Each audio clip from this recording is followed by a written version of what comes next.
بسم اللہ الرحمن الرحیم۔ السلام علیکم۔ آج 15 جنوری بروز جمعرات ہم بات کریں گے دو اہم کیسز کے حوالے سے۔ علیمہ خان کی اہم درخواست منظور کر لی گئی ہے، وہیں پہ پاکستان تحریک انصاف کی جانب سے 8 فروری سے متعلق جو آج ایک بڑا اعلامیہ جاری کیا گیا ہے تحریک تحفظ یعنی پاکستان کی جانب سے، وہ میں آپ کے ساتھ شیئر کروں گا۔ اسلام آباد ہائی کورٹ کا ایک بڑا فیصلہ سامنے آیا ہے، سپریم کورٹ آف پاکستان کا ایک بڑا فیصلہ سامنے آیا ہے، اور سندھ ہائی کورٹ کا جو پینشن سے متعلق ایک بڑا فیصلہ سامنے آیا ہے، وہ بھی میں آپ کے ساتھ شیئر کروں گا۔ سب سے پہلے ہم اعلامیہ دیکھ لیتے ہیں جو جاری کیا گیا ہے تحریک تحفظ یعنی پاکستان کی جانب سے۔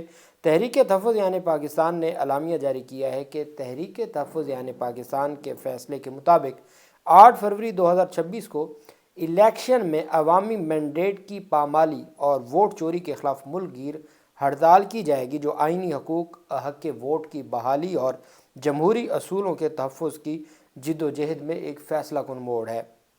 یاد رکھیے گا، اب تو یہ خبریں بھی سامنے آنا شروع ہو گئی ہیں کہ جو ووٹ دینے کا اختیار ہے یا حق ہے، وہ 18 سال والوں سے چھین کر 25 سال کر دیا جائے گا، کہ 25 سال یا 25 سال سے جو زائد ہے وہ ووٹ دے سکیں گے، 18 سال سے 24 سال والے ووٹ نہیں دے سکیں گے۔ چونکہ ان کو پتہ ہے کہ یہ جو جنریشن زی ہے یہ کیسے ان کے ساتھ پورے نظام کے ساتھ حشر کیا کر رہی ہے، یہ ایک حقیقت ہے۔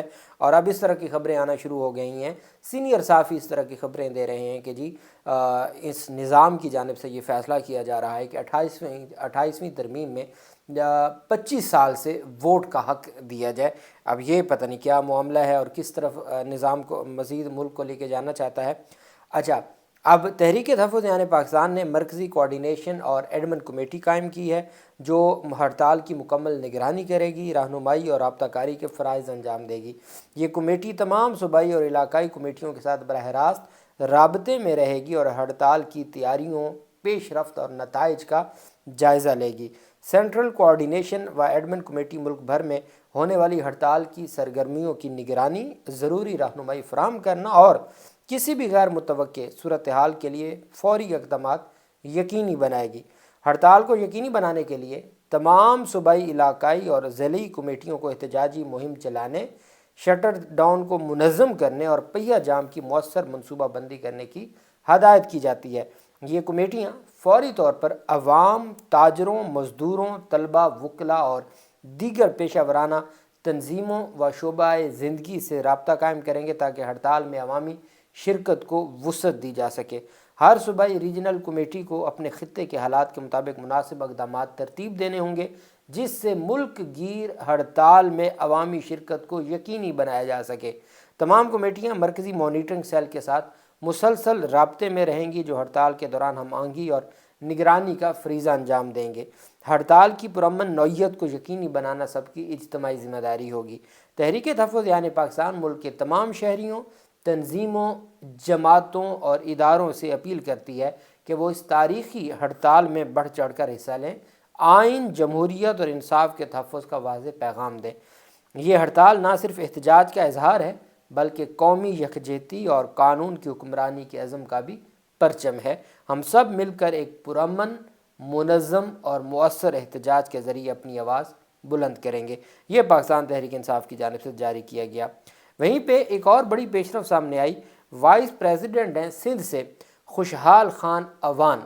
خوشحال خان اوان نے ایک ریفرنس کیا تھا سابق جو جج ہیں اسلام آباد ہائی کورٹ کے، Shaukat Aziz Siddiqui, supreme court bar ایسوسی ایشن کے وہ نائب صدر ہیں سندھ سے، خوشحال خان اوان۔ انہوں نے ایک ریفرنس کیا تھا جی کہ چلیں، کسی اور نے تو ریفرنس نہیں کیا، تو شوکت عزیز صدیقی جو ہائی کورٹ کے جج تھے، جن کو ہٹا دیا گیا تھا، بعد میں وہ بحال ہوئے لیکن ریٹائرڈ ہو چکے تھے، اس کے بعد ان کو ایک عہدہ دیا گیا۔ وہ کہتے ہیں میں نے عہدہ اس وجہ سے چھوڑ دیا کہ مجھے یہ پتہ چلا کہ جی یہ عہدہ مجھے کمپنسیشن کے لیے دیا گیا۔ یہ وہ شوکت عزیز صدیقی ہیں جنہوں نے ووٹ کیا تھا سرفراز ڈوگر صاحب جب چیف جسٹس بنے ہیں۔ اب ان کے لیے ایک ریفرنس کا انعقاد کیا گیا، اور وہ انعقاد کیا وائس چیئرمین نے، وائس صدر نے، جو نائب صدر ہیں خوشحال اوان، جو سندھ سے سپریم کورٹ بار ایسوسی ایشن کے صدر ہیں، ان کو شو کاز نوٹس جاری کر دیا ہے سیکرٹری ملک زاہد اسلم اوان نے، جو سیکرٹری ہیں سپریم کورٹ بار ایسوسی ایشن کے، اور ان سے پوچھ لیا ہے کہ بتایا جائے آپ نے سپریم کورٹ کا نام شوکت عزیز صدیقی، وہ شوکت عزیز صدیقی جس نے نظام کے حق میں ووٹ دیا، اس شوکت عزیز صدیقی کے لیے ریفرنس کیوں آپ نے اس کا اہتمام کیا، یا اس کے لیے آپ نے سپریم کورٹ بار ایسوسی ایشن کا نام کیوں استعمال کیا؟ سپریم کورٹ بار ایسوسی ایشن نے ایسے کسی ریفرنس کی اجازت نہیں دی تھی۔ اپنا ہی بندہ ہے جس کے بارے میں یہاں تک کہا گیا کہ وہ اگلے چیف الیکشن کمشنر کے بھی امیدوار ہو سکتے ہیں۔ خیر، سپریم کورٹ بار ایسوسی ایشن کے سیکرٹری کی جانب سے باقاعدہ طور پر وضاحت طلب کر لی گئی ہے۔ یہ اس وقت صورتحال ہے۔ ریٹائرڈ ملازمین کو پینشن کی عدم ادائیگی سے متعلق ایک بڑا فیصلہ سامنے آیا ہے، اور سندھ ہائی کورٹ میں یہ درخواست تھی۔ KDA جو کراچی ڈیولپمنٹ اتھارٹی ہے، اس کے DG اور دیگر کے خلاف کارروائی کا حکم دیا ہے۔ سندھ ہائی کورٹ کے آئینی بینچ نے کراچی ڈیولپمنٹ اتھارٹی کے ریٹائرڈ ملازمین کو پینشن کی عدم ادائیگی سے متعلق توہین عدالت کی درخواست پر چیف سیکرٹری سندھ کو DG KDA اور دیگر کے خلاف انضباطی کارروائی شروع کرنے کا حکم دے دیا۔ ہائی کورٹ کے آئینی بینچ کے روبرو کراچی ڈیولپمنٹ اتھارٹی کے ریٹائرڈ ملازمین کو پینشن کی عدم ادائیگی سے متعلق توہین عدالت کی درخواستوں پر سماعت ہوئی۔ KDA کی جانب سے عبوری عمل درآمد رپورٹ عدالت میں جمع کرا دی گئی۔ رپورٹ میں کہا گیا کہ KDA کو مالی بحران کا سامنا ہے۔ عدالتی احکامات پر KDA 1400 سے زائد ریٹائرڈ ملازمین کو واجبات ادا کر چکا ہے۔ فائنانس ڈپارٹمنٹ کی جانب سے 13 جنوری کو ایک لیٹر موصول ہوا ہے جس میں کہا گیا ہے کہ ریٹائرڈ ملازمین کے بجٹ میں اضافے کے لیے اقدامات کیے جا رہے ہیں۔ KDA کی جائیدادوں کی فروخت سے متعلق معاملات کو حتمی شکل دی جا رہی ہے تاکہ ریٹائرڈ ملازمین کے واجبات ادا ہوں، لہٰذا ان حالات میں عدالتی احکامات پر عمل درآمد نہیں ہو سکا۔ عدالت نے ریمارکس دیے کہ KDA کے وکیل نے بتایا کہ ان حالات میں عدالتی احکامات پر عمل درآمد نہیں ہو سکا۔ درخواست گزاروں کو ہفتہ وار 10% واجبات ادا کر سکتے ہیں۔ عدالت نے KDA رپورٹ پر عدم اطمینان کا اظہار کیا۔ عدالت نے چیف سیکرٹری سندھ کو کہا کہ جو ڈائریکٹر جنرل ہیں KDA کے، ان کے اور باقی جو ذمہ داران ہیں ان کے خلاف کارروائی شروع کی جائے۔ عدالت نے حکم دیا کہ عدالتی احکامات پر عمل درآمد نہ ہونے کی صورت میں فریقین کے خلاف توہین عدالت کی سخت کارروائی کی جائے گی۔ عدالت نے توہین عدالت کے مرتکب افسران کو ذاتی حیثیت میں طلب بھی کر لیا۔ ایک تو چیف سیکرٹری کو کہا نا کہ محکمانہ کارروائی کریں، دوسرا ذاتی حیثیت میں عدالت نے ان کو طلب بھی کر لیا۔ اسی طرح سے ایک درخواست تھی سپریم کورٹ آف پاکستان میں ایف سی نے درخواست دائر کی تھی اپنے ملازم کے خلاف۔ سپریم کورٹ میں فرنٹیئر کور FC کے اہلکار کی بحالی کے خلاف دائر درخواست پر سماعت ہوئی، جس میں عدالت عظمیٰ نے FC خیبر پختونخوا کی درخواست خارج کر دی۔ مقدمے کی سماعت عائشہ ملک کی سربراہی میں 3 رکنی بینچ نے کی۔ سماعت کے دوران FC کے وکیل نے موقف اختیار کیا کہ فیکٹ فائنڈنگ رپورٹ کی روشنی میں اہلکار کو ملازمت سے برطرف کیا گیا تھا اور ایسا کنڈکٹ کسی ڈسپلن فورس میں قابل قبول نہیں ہو سکتا۔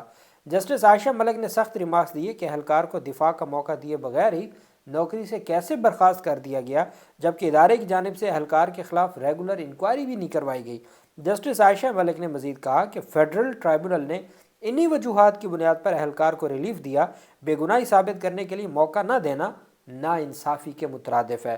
FC کی جانب سے اہلکار حنزلہ کی ملازمت بحالی کے خلاف فیڈرل سروس ٹرائبونل کے فیصلے کو چیلنج کیا گیا تھا۔ عدالت نے FC کی درخواست کو خارج کر دیا۔ فیڈرل سروس ٹرائبونل نے تمام مراعات کے ساتھ حنزلہ کی ملازمت بحال کرنے کا جو حکم دیا تھا، اس فیصلے کو برقرار رکھتے ہوئے FC کی اپیلوں کو خارج کر دیا سپریم کورٹ آف پاکستان نے، اور سپریم کورٹ آف پاکستان نے کہا یہ ایک پریسیڈنٹ سیٹ کر دیا کہ بغیر انکوائری کیے، بغیر کسی کو سماعت کا موقع دیے آپ کسی بھی ملازم کو نہیں ہٹا سکتے، برطرف نہیں کر سکتے۔ یہ عدالت کی جانب سے واضح طور پہ کہا گیا۔ وہیں پہ اسلام آباد ہائی کورٹ کا ایک بڑا فیصلہ سامنے آیا ہے۔ ہم کافی دنوں سے بات کر رہے تھے اسلام آباد میں درختوں کی کٹائی سے متعلق، جیسے لاہور میں جسٹس شاہد کریم صاحب کی جانب سے بڑا حکم دیا جاتا ہے، اور ہم بڑی امید تھی کہ ہماری جو اسلام آباد ہائی کورٹ ہے یا آئینی عدالت ہے یا سپریم کورٹ ہے، کوئی تو درختوں کو بچائے، اسلام آباد کو تباہی سے بچائے۔ آج بالآخر ایک اہم درخواست تھی، اس کے اوپر اسلام آباد ہائی کورٹ کے جسٹس خادم حسین سمرو، انہوں نے محمد نوید احمد کی درخواست پر سماعت کی۔ درخواست گزار کی جانب سے سینئر وکلا پیش ہوئے۔ عدالت نے CDA سے درختوں کی کٹائی سے متعلق رپورٹ طلب کر لی۔ وکیل درخواست گزار نے کہا کہ اسلام آباد کی حدود میں قواعد و ضوابط کے خلاف درختوں کی کٹائی کا عمل جاری ہے، ہزاروں درخت کاٹ دیے ہیں، درختوں کی کٹائی سے ماحولیاتی تبدیلیاں ہو رہی ہیں جو خطرناک ہیں۔ عدالت نے